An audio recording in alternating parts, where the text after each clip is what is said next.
I'm here today to introduce you to the Enneagram, one of my favorite inner development tools that really unlocks, I think, for me anyway, I'll speak for myself, that the more work that I did to understand who I am as a human, but also sort of connecting to that deeper, those deeper parts of me, my gut intelligence, and really trusting these other parts of me, the more I began to realize the areas in which I was, without knowing it, self-sabotaging and thwarting my own leadership. So this is what the Enneagram looks like.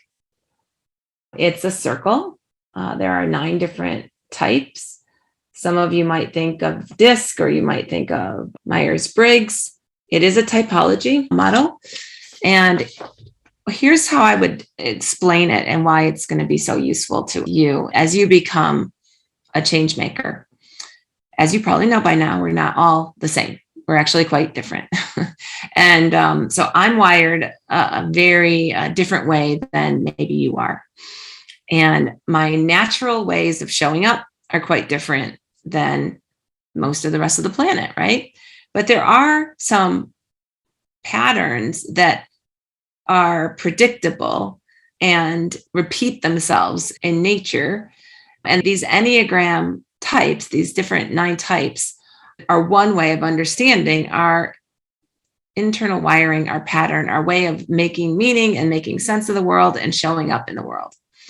So when you learn your type, your core type, suddenly you'll have a lot of information about your core strengths, the challenges you bring when you work with people, your blind spots, the kinds of things that trigger you, your core fear, which is really under the covers that you're probably not even aware of. But when you begin to see the pattern in yourself, you can also recognize where it's serving you really, really well and when it's not. Some people ask the question is the way we are nature or nurture? And yeah, probably a little bit of both. I think a lot of it is nurture, though, because when we come into the world at a young age, my belief is we have all the patterns available to us, an infinite number of ways that we can be in the world. Immediately, though, we start to adapt to the circumstance and we around us, and we begin to learn what works and what doesn't work. And based on your family system and the exact sort of situation in your family when you were a young child, your way of adapting and becoming successful and staying safe and getting your needs met, you found a way that worked and you began to repeat those patterns over and over again. I think my siblings are all different types because when I came in, I was the first child.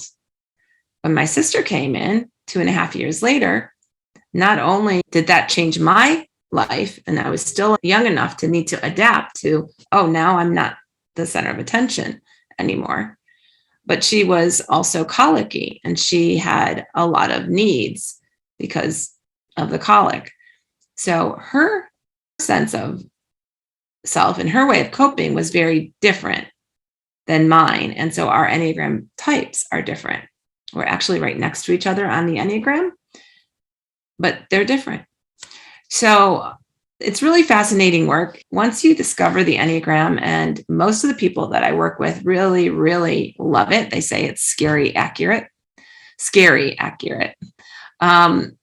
You'll have this tool for the rest of your life to go deeper and to understand yourself better, and then to begin to use it to notice how you show up in relationship with others, whether it's one-on-one with your spouse, your children, with your boss, with that difficult team member, and you'll begin to understand what's causing some of those difficulties and how you can actually bring more of the other parts of yourselves, because we have all 9 parts, right? We have all 9 patterns, but some of those patterns are much more accessible to us than others. So I think of it as a map.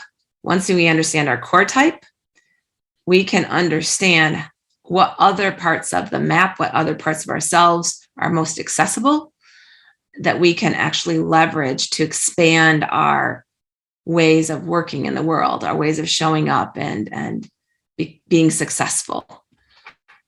So I'll share with you that I am Enneagram 7 as my core type.